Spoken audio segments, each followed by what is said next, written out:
Hi friends, welcome to Deepika reviews. Kalavari Kodalu Kanaka Mahalakshmi upcoming ఎపిసోడ్లో ఏం జరగబోతుందో తెలుసుకోవాలనుకుంటున్నారా? అయితే ఛానల్ను సబ్స్క్రైబ్ చేసుకుని సపోర్ట్ చేయడం మర్చిపోకండి. సహస్రమ్మ దోష నివారణ పూజ ఎందుకు చేయనంటుందో తెలుసుకోవడం ఎలా లక్ష్మమ్మ అని చెప్పి పండు అడుగుతూ ఉంటాడు. అదే నాకు కూడా అర్థం కావట్లేదు పండు అని చెప్పి లక్ష్మి చెప్తూ ఉంటుంది. లక్ష్మమ్మ, ఇప్పుడు సహస్రమ్మ గురించి ఆలోచించటం కన్నా నీ గురించి నువ్వు ఆలోచించటం మంచిదమ్మా అని పండు చెప్తూ ఉంటాడు. నా గురించి నేను ఆలోచించటం ఏంటి పండు అని చెప్పి లక్ష్మి అడుగుతూ ఉంటుంది. సహస్రమ్మ ఎలాగూ దోష నివారణ పూజ చెయ్యనంటుంది. ఈ ఇంటి వారసుడిని మోస్తున్నావు కాబట్టి నువ్వు దోష నివారణ పూజ జరిపిస్తే బాగుంటుంది లక్ష్మమ్మ అని చెప్పి పండు చెప్తూ ఉంటాడు. పండు, ఇప్పుడు నేను దోష నివారణ పూజ చేయటం ఈ సమస్యకు పరిష్కారం కాదు. సహస్రమ్మతో ఎలాగైనా సరే దోష నివారణ పూజ జరిపించాలి. అదే అసలైన ఈ సమస్యకు పరిష్కారం అని చెప్పి లక్ష్మి చెప్తూ ఉంటుంది. ఏమో లక్ష్మమ్మ, నీకు ఎంత చెప్పినా కూడా నీ గురించి తప్ప నువ్వు అందరి గురించి ఆలోచిస్తూ ఉంటావు అని చెప్పి పండు అంటూ ఉంటే అప్పుడే పద్మాక్షి, ఒరే పండు పండు అని చెప్పి పిలుస్తూ ఉంటుంది. అమ్మ, పద్మాక్షి అమ్మ పిలుస్తుంది, నేను పోతాను అని చెప్పి పండు పద్మాక్షి దగ్గరకు వెళ్ళి, పద్మాక్షమ్మ ఏంటి పిలిచారు అని చెప్పి అడుగుతూ ఉంటాడు. పండు, సహస్ర బాగా నీరసంగా ఉంది, వెళ్ళి జ్యూస్ తీసుకురా అని చెప్పి పద్మాక్షి చెప్తూ ఉంటుంది. సరే పద్మాక్షమ్మ అని చెప్పి పండు అక్కడి నుంచి వెళ్ళిపోతాడు. ఇక పండు కిచెన్లో జ్యూస్ చేసుకుంటూ సహస్రమ్మతో పాటు నా చెల్లెలు లక్ష్మమ్మ కూడా కడుపుతో ఉంది, నా చెల్లెలు లక్ష్మమ్మకు కూడా జ్యూస్ చేసి ఇవ్వాలి అని మనసులో అనుకుంటూ ఉంటాడు. ఇక మరోవైపు భుజంగం విహారికి ఫోన్ చేస్తాడు. విహారీ ఫోన్ లిఫ్ట్ చేసి, ఏంట్రా మళ్ళీ ఫోన్ చేశావు అని చెప్పి అడుగుతూ ఉంటాడు. ఏంటి విహారీ, మీ ఇంట్లో ఎవరో ఒకరికి శ్రీరామనవమి రోజు ఆపద తలపెడదాం అనుకున్నాను, కానీ మీరంతా తొందరగా అలర్ట్ అయ్యి ప్రమాదం నుంచి తప్పించుకున్నారు అని చెప్పి భుజంగం అంటూ ఉంటాడు. రేయ్, నిన్ను వదిలిపెట్టనురా అని విహారీ అంటూ ఉంటే, విహారీ నువ్వు నన్ను కనిపెట్టలేవు, నన్ను ఏమీ చేయలేవు, ఇక మీదటైనా నా విషయంలో కాస్త భయపడుతూ ఉండు. ఇలా నన్ను కాదని ఇంట్లో పూజలు పునస్కారాలంటూ ఫంక్షన్లంటూ చేసుకొని నాకు కోపం తెప్పించకు. ఈసారి ఎవరు బలవుతారో నీకు బాగా తెలుసు అనుకుంటా అని భుజంగం అంటూ ఉంటే, రేయ్ రేయ్ అని విహారీ అంటూ ఉంటే, ఎక్కువగా ఆవేశపడకు విహారీ, నువ్వు నన్ను ఏమీ చేయలేవు అని చెప్పి భుజంగం ఫోన్ కట్ చేస్తాడు. ఇక మరోవైపు యమున ఒంటరిగా కూర్చొని ఆలోచిస్తూ ఉంటుంది. లక్ష్మి యమున దగ్గరకు వెళ్ళి, యమునమ్మ ఏ విషయం గురించి ఆలోచిస్తున్నారు అని చెప్పి అడుగుతూ ఉంటుంది. గురువుగారు చెప్పిన విషయం గురించే ఆలోచిస్తున్నాను లక్ష్మి అని చెప్పి యమున అంటుంది. సహస్ర చేతుల మీద దోష నివారణ పూజ జరిగితే బాగుంటుంది కదా లక్ష్మి, కానీ సహస్ర దోష నివారణ పూజ చెయ్యనంటుంది. సహస్రను దోష నివారణ పూజ చేయించడానికి ఎలా ఒప్పించాలో అర్థం కావట్లేదు అని యమున అంటూ ఉంటుంది. యమునమ్మ బాధపడకండి, సహస్రమ్మ దోష నివారణ పూజ చేయడానికి ఒప్పుకుంటారులే అని చెప్పి లక్ష్మి చెప్తూ ఉంటుంది. ఆ దేవుడు దయవల్ల సహస్ర దోష నివారణ పూజకు ఒప్పుకుంటే బాగుంటుంది అని చెప్పి యమున అంటూ ఉంటుంది. యమునమ్మ, చిన్న చిన్న విషయానికి కూడా ఇంతలా ఆలోచించి ఆరోగ్యం పాడు చేసుకుంటారెందుకు? సహస్రమ్మను మరొకసారి అడిగి చూడండి, తప్పకుండా ఒప్పుకుంటారు. ఎందుకంటే సహస్రమ్మ కడుపులో ఉంది ఈ ఇంటి వారసుడు కాబట్టి అని చెప్పి లక్ష్మి చెప్తూ ఉంటుంది.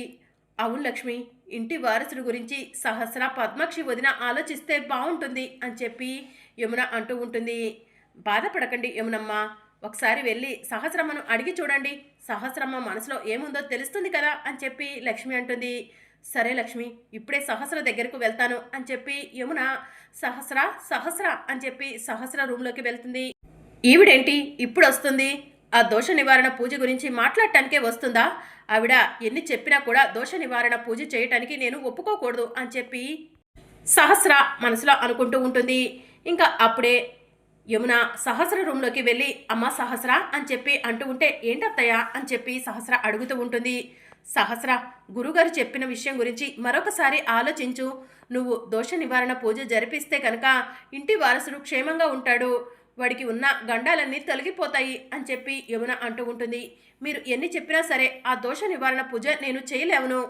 ఎండకు నేను అంతసేపు గుడిలో ఉండలేవను, అలాగే ఉపవాసం కూడా ఉండలేవను. ప్లీజ్ దయచేసి నన్ను ఇబ్బంది పెట్టకండి అత్తయ్య ఈ విషయంలో అని సహస్ర అంటూ ఉంటుంది. ఇంకా అప్పుడే పద్మాక్షి సహస్ర దగ్గరకు వచ్చి, సహస్ర ఏంటే అలా కోపంగా ఉన్నావు అని చెప్పి అడుగుతూ ఉంటుంది. చూడమ్మా, నేను దోష నివారణ పూజ చేయనంటున్నా కూడా అత్తయ్య చేయాల్సిందేనని బలవంత పెడుతుంది అని చెప్పి సహస్ర అంటూ ఉంటుంది. యమున, చెప్తే నీకు అర్థం కాదా? దోష నివారణ పూజ పేరుతో సహస్ర ఒక రోజంతా ఉపవాసం ఉండాలి, గుడిలో ఎండకి ఉండాల్సి ఉంటుంది. సహస్ర ఆరోగ్యం అసలే అంతంత మాత్రంగా ఉంటుంది, నీకు తెలుసు కదా, ఇంకా సహస్రను ఎందుకు ఇబ్బంది పెడుతున్నావు అని చెప్పి పద్మాక్షి అంటూ ఉంటుంది. అది కాదు వదిన అని యమున అంటూ ఉంటే, ప్లీజ్ యమున, ఈ విషయంలో సహస్రను ఇబ్బంది పెట్టద్దు. ఈ విషయం గురించి నువ్వు ఇంకేమైనా మాట్లాడాలనుకుంటే ఇక్కడి నుంచి వెళ్ళిపో అని చెప్పి పద్మాక్షి అంటూ ఉంటే యమున బాధపడుతూ రూమ్లో నుంచి బయటకు వస్తూ ఉంటుంది. ఇదంతా కూడా విహారి దూరం నుంచి చూస్తూ ఉంటాడు. ఎవరైనా కడుపులో బిడ్డ క్షేమంగా ఉండాలని చూస్తారు. కడుపులో ఉన్న బిడ్డ క్షేమంగా ఉండటం కోసం ఏం చేయటానికైనా కూడా ఏ తల్లైనా కూడా వెనకాడదు. అలాంటిది సహస్ర బిడ్డ గండం ఉంది, బిడ్డకు దోష నివారణ చేయాలంటే ఎందుకు ఒప్పుకోవట్లేదు? అసలు నిజంగా సహస్ర కడుపులో బిడ్డ ఉందా, లేదంటే బిడ్డ ఉన్నట్టు నటిస్తుందా అని చెప్పి విహారి మనసులో అనుకుంటూ ఉంటాడు. ఇక లక్ష్మి విహారి ఇద్దరూ కూడా అడవిలో ఒక్కటైన విషయాన్ని విహారి గుర్తు చేసుకుంటూ ఉంటాడు. ఈ ఇంటి వారసుడిని మొయ్యాల్సింది లక్ష్మి, ఈ ఇంటి వారసుడు పెరగాల్సింది లక్ష్మి కడుపులో. అలాంటిది సహస్ర ఈ ఇంటి వారసుడిని మోస్తుందంటున్నారు, అది ఎంతవరకు నిజం అని చెప్పి విహారి ఆలోచిస్తూ ఉంటాడు.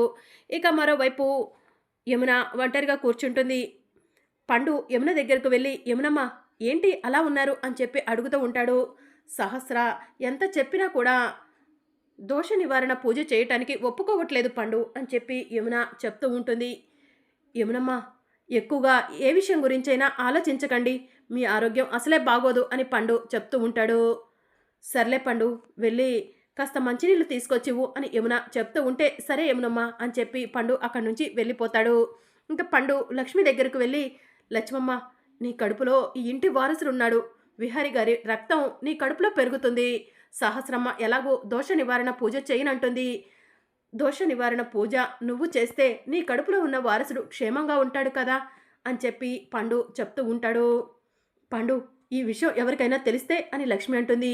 ఎవరికి తెలుస్తుంది లక్ష్మమ్మ, ఎవరికి తెలీదు. వెళ్ళు లక్ష్మమ్మ, వెళ్ళి దోష నివారణ పూజ చెయ్యి, విహారి గారి వారసుడిని క్షేమంగా బయటపడేలా చెయ్యి, గండం పోయేలా చెయ్యి లక్ష్మమ్మ అని చెప్పి పండు చెప్తూ ఉంటాడు. నువ్వు చెప్తుంటే నాకు కూడా అదే కరెక్ట్ అనిపిస్తుంది పండు అని చెప్పి లక్ష్మి చెప్తూ ఉంటుంది. ఇంకా ఎందుకు లక్ష్మమ్మ ఆలస్యం, వెళ్ళమ్మా వెళ్ళు అని చెప్పి పండు చెప్తూ ఉంటే, సరే పండు, ఎవరు అడిగినా కూడా కూరగాయలు తేవటానికి మార్కెట్కి వెళ్ళానని చెప్పు అని చెప్పి లక్ష్మి చెప్తూ ఉంటుంది. సరే లక్ష్మమ్మ అని చెప్పి పండు అంటాడు. ఇక లక్ష్మి పూజకు కావలసిన సామాన్లన్నీ కూడా బ్యాగులో పెట్టుకొని గుడికి బయలుదేరుతుంది. ఎవరైనా చూస్తున్నారా అని చెప్పి అటు ఇటు చూస్తూ ఉంటుంది. సహస్ర అనుకోకుండా లక్ష్మిని చూస్తుంది.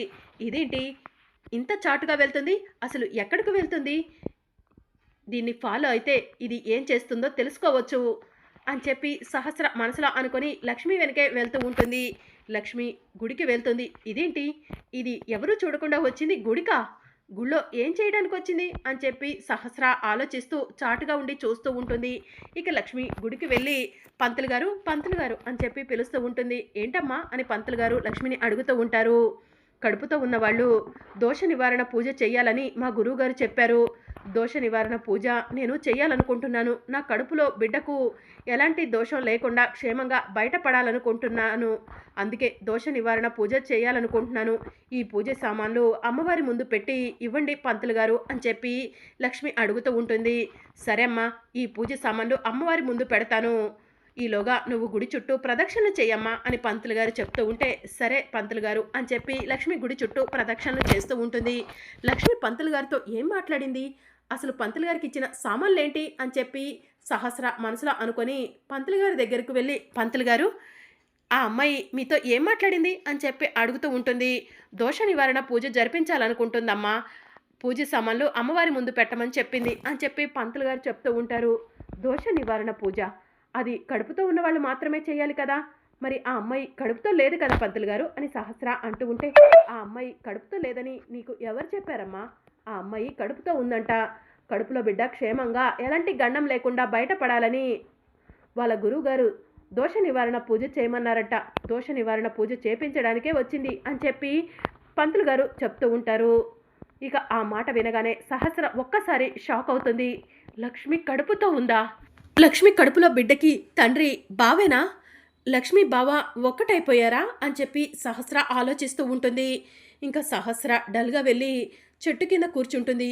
అసలు ఆ లక్ష్మి కడుపులో బిడ్డకి బావ తండ్రి అవునా కాదా?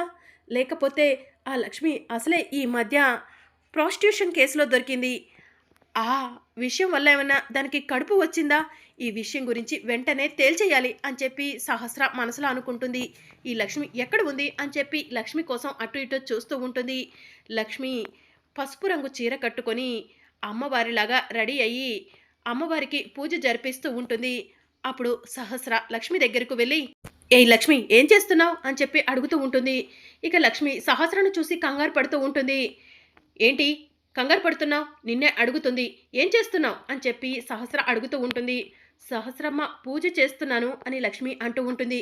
ఏం పూజ చేస్తున్నావు అని చెప్పి సహస్ర అడుగుతూ ఉంటుంది. ఏమీ లేదమ్మా, మామూలు పూజే అని చెప్పి లక్ష్మి చెప్తూ ఉంటుంది. నువ్వు దోష నివారణ పూజ చేస్తున్నావని నాకు తెలుసు. నీ కడుపులో బిడ్డ ఉందా అని చెప్పి సహస్ర అడుగుతూ ఉంటుంది. సహస్రమ్మ అని లక్ష్మి అంటూ ఉంటే, అడుగుతున్న దానికి సమాధానం చెప్పు. నువ్వు పూజ చేస్తున్న అమ్మవారి మీద ఒట్టు వేసి నువ్వు కడుపుతో ఉన్నావో లేదో చెప్పు అని చెప్పి సహస్ర అడుగుతూ ఉంటుంది. వద్దమ్మా, అమ్మవారి మీద ఒట్టు వేయకూడదమ్మా అని చెప్పి లక్ష్మి అంటూ ఉంటుంది. నిజం చెప్తుంటే ఎవరి మీదైనా ఒట్టు వేయొచ్చు. మర్యాదగా అమ్మవారి మీద ఒట్టు వేసి నిజం చెప్పు అని చెప్పి సహస్ర లక్ష్మి చెయ్యి తీసుకెళ్ళి అమ్మవారి తలపైన పెట్టి, నిజం చెప్పు, నువ్వు కడుపుతో ఉన్నావా అని చెప్పి అడుగుతూ ఉంటుంది. అవును, నేను కడుపుతో ఉన్నాను అని చెప్పి లక్ష్మి చెప్తూ ఉంటుంది. ఇంక దాంతో సహస్ర లక్ష్మి జుట్టు పట్టుకొని, నీ కడుపులో బిడ్డకి తండ్రి ఎవరే? నువ్వు అసలు గర్భవతివి ఎలా అయ్యావే అని చెప్పి నిలదీస్తూ ఉంటుంది. ఇంక దాంతో లక్ష్మి ఇప్పుడు విహారి గారి పేరు చెప్తే ఏం జరుగుతుందో అని చెప్పి కంగారు పడుతూ ఉంటుంది. నిన్నేనే అడుగుతుంది, నీ కడుపులో బిడ్డకి తండ్రి ఎవరు? నిజం చెప్పు అని చెప్పి సహస్ర లక్ష్మి జుట్టు పట్టుకొని నిలదీస్తూ ఉంటుంది. సహస్రమ్మ వదలండమ్మా, ప్లీజ్ అమ్మా అని చెప్పి లక్ష్మి అంటూ ఉంటుంది. ఈరోజు నీ కడుపులో బిడ్డకి తండ్రి ఎవరో తెలిసే వరకు వదిలిపెట్టను. నీ కడుపులో బిడ్డకి తండ్రి ఎవరో చెప్పు అని చెప్పి సహస్ర లక్ష్మిని నిలదీస్తూ ఉంటే అప్పుడే పంతులు గారు వచ్చి, అమ్మా ఏం చేస్తున్నారు? ఆ అమ్మాయి పవిత్రంగా అమ్మవారికి పూజ చేస్తుంది. ఆ సమయంలో మీరు ఇలా చేయటం కరెక్ట్ కాదమ్మా. ఆ అమ్మవారి ఆగ్రహానికి గురవుతారమ్మా. ఆ అమ్మాయిని వదిలిపెట్టండి అమ్మా అని చెప్పి పంతులు గారు అంటూ ఉంటారు. పంతులు గారు, అమ్మవారి పేరు చెప్పి నన్ను బెదిరించాలని చూస్తున్నారా అని సహస్ర అంటూ ఉంటుంది. సహస్రమ్మ, పంతులు గారు చెప్పేది నిజమే. గురువుగారు కూడా అదే చెప్పారు కదా, అమ్మవారి ఆగ్రహానికి తప్పు చేసిన వాళ్ళు గురవుతారని. వద్దమ్మా, నా పైన కోపంతో మీరు అమ్మవారి ఆగ్రహానికి గురవద్దమ్మా, ప్లీజ్ అమ్మా నన్ను వదిలిపెట్టండి అని చెప్పి లక్ష్మి అంటూ ఉంటుంది. ఈరోజు నీ కడుపులో బిడ్డకి తండ్రి ఎవరో తెలిసే వరకు నిన్ను వదలను అని చెప్పి సహస్ర అంటూ ఉంటుంది. మరి అప్కమింగ్ ఎపిసోడ్లో ఏం జరగనుందో తెలుసుకోవాలనుకుంటున్నారా? అయితే ఛానల్ను సబ్స్క్రైబ్ చేసుకుని సపోర్ట్ చేయడం మర్చిపోకండి. Thank you for watching.